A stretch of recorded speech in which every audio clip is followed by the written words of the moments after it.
কিরে ভাই এতবার গ্রুপে জয়েন রিকোয়েস্ট দিচ্ছ কেন? দেখছো না গ্রুপে নিচ্ছি না, তারপরে শাস্ত্রের মতো বারবার খালি গ্রুপে জয়েন রিকোয়েস্ট দিয়ে যাচ্ছ। আরে ভাই আজকে তো সিএস র্যাঙ্ক আপডেট হয়েছে, সিএস র্যাঙ্ক খেলার জন্য তোমাদের গ্রুপে জয়েন দিচ্ছিলাম, স্টার্ট দাও। সিএস র্যাঙ্ক আপডেট হয়েছে তো কি হয়েছে? তোমার মতো বটরে নিয়ে গেম প্লে করবো?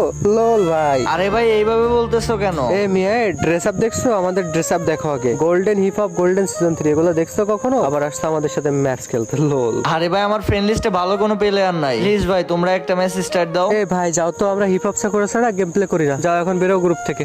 আরে ভাই আমারে কিক দিও না, আমার ড্রেস আপ না থাকলে কি হয়েছে, আমি অনেক ভালো খেলি। আর তোমার কাছে তো হিপ হপ নাই, গোল্ডেন সাকুরা কিছুই নাই এগুলো। তোমার নামের পাশে ওয়াইটি লাগাইছে, ইউটিউবার হইছে বড়। তোমার ভিডিও কেউ দেখে ভাই? আরে ভাই দেখবে না কেন, অনেকেই আমার ভিডিও দেখে। কচু দেখে বুঝলা, ভিডিও দেখেই সবাই চলে যায়, কেউ লাইকও করে না, সাবস্ক্রাইবও করে না। এতদিন ধরে ইউটিউবিং করে এখন 1 মিলিয়নই রান করতে পারলে না। পারলে 1 মিলিয়ন করার পর তারপর আইসা আমাদের গ্রুপে। এখন বেরো তো গ্রুপ থেকে। দেখতে তো বললো ওরা কিভাবে অপমান করলো। প্লিজ গাইজ যারা ভিডিওটা দেখতেছো একটা করে লাইক এন্ড সাবস্ক্রাইব করে